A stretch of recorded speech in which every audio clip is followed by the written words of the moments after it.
Hey guys, let's talk about saddles. When I heard that Ape Canyon was going to be carrying the Wood Deluxe Saddle, well, I was kind of scratching my head because I just got a new saddle last year, but I was dying to try this thing out. And so they sent me one, and I have been in this thing for 4 months. You've been watching me climbing this thing, and I love it, and I just need to tell you more about it. So for perspective, if you followed my channel, for 12 years before I bought my first commercial saddle, I was building my own saddles. And yet you've never seen any of those saddles. And the reason why is I don't think my builds could compete with the kinds of great products that are on the market. And as you know, I'm all about safety. This is a fantastic saddle. It is rugged, but it's still light and it's super strong. Quality is the highest priority in a saddle. I really love the buckles on this. So if you can get in and see this really cool Cobra buckle for my waist.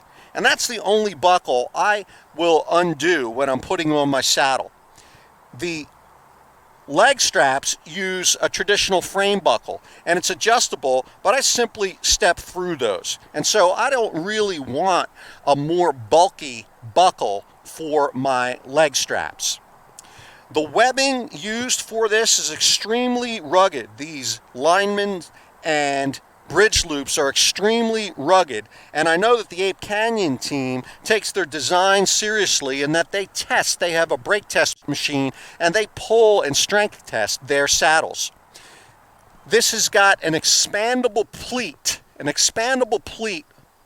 which covers more of your backside for additional comfort. I measured the distance between the top of the waist belt in the back and where it reaches underneath, and it's a full 3 inches larger than my last saddle. It's the perfect size such that I can put it around my waist and leave it right there, and I don't have to adjust the size of it during a climb or after a hunt. I can just cinch that waist belt on and always be comfortable. You've heard me talk about reputation.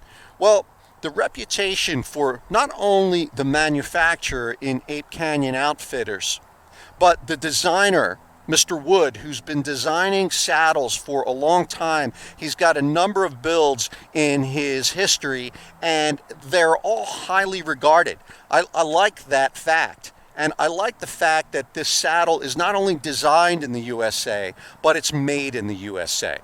And typically when we have all of those factors to choose from, we're not expecting this thing to be inexpensive, and yet it is. The retail price on this, as I make this video in July 2024, is only $260. And with my discount code, you can knock almost $40 off of that and all your purchases at Ape Canyon.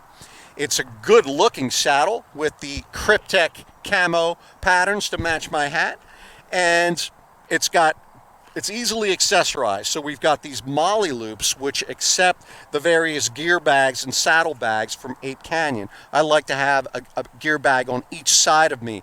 Remember, you always want to have the devices on you which you absolutely need. If you found yourself in a situation where you had a loss of footing or you couldn't get to your pack, my emergency gear supply is always cinched into my left saddle bag. Okay, let me give you a little closer look at it. Okay, so here's the saddle, and we've got different options, of course. Every hunter is going to take their saddle into the woods the way they prefer to. I prefer to wear mine and really just use my bridge as a set of suspenders. But if you prefer, you can have this collapsed and the leg straps off and wear it as a waist belt. But this is the expandable mesh pleat, and that extends. There's about 17 inches of space from the top of my waist belt to where the leg straps emerge, and that's a really nice area of coverage. And I got the medium. Expect a little bit more real estate for a large. I've got different saddle bags. Let me just flip those out of the way, but they're securely attached with these molly loops. I simply force them through, and you've got different options on how you'd like to do that. that's the saddle, and it's super rugged, and yet, you know, I expect this to be breathable in warm weather.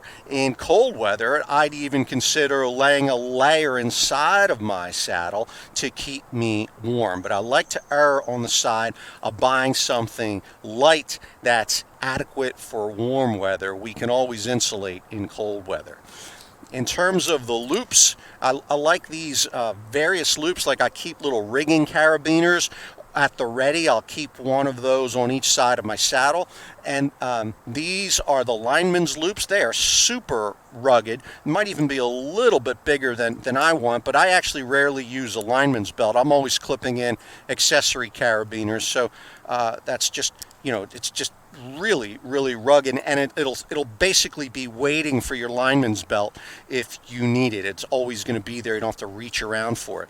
And the bridge loops are also rugged. Now, of course, I have upgraded my bridge. I like to have 2 bridges on my saddle, and so you can disregard my bridge, or if you want to know more about it, this is my Longhorn Agile bridge design, and under it is my Blake's Hitch tensioner bridge design. It's still got the tagger on it. Let's see, this was manufactured on April 4th of 2024. I have been wearing this since then, and I really do love it. I will not endorse a product unless I've worn it extensively and I truly love it. And so you're going to see me in this saddle quite a bit more in the future. Okay, so I told you everything about what the saddle is. I need to spend just a second on what it's not, or specifically what's not in it. And this is going to be a little bit of a controversial topic, but there's no Amsteel in this saddle, and I like that. Now, with all due respect to the manufacturer of not only Amsteel, but other high modulus polyethylene, that's HMPE products, when I looked at the Amsteel website an hour ago, as I've done for the last 2 years, the applications remain unchanged. They're things like pulling lines, stringing lines, winch lines. These are the intended applications for Amsteel. And so let's use them for those applications. But I'm not seeing that product used in life safety applications. It's not good with knots. And I am good with knots. You should be good with knots. A lot of knots here. I can inspect them all. I can inspect them. I can tie them. I know that they are secure and properly tied. When we're dealing with Amsteel, we've got to trust that somebody else assembled it properly, that the bury that was used to join it was done properly. And I don't feel comfortable with that for me personally. I've also seen a number of my buddies who have Amsteel bridges, and just after 2 seasons, they're all frayed. Now, I'm not saying that they're going to break, but I sure wouldn't want to use them in the condition they're in. And so please make that just a good rule in terms of everything that you do. When you're checking out the reputation of not only the products and the suppliers, go the extra mile and check out the reputation of the materials that are being used and make sure that they're intended for the application.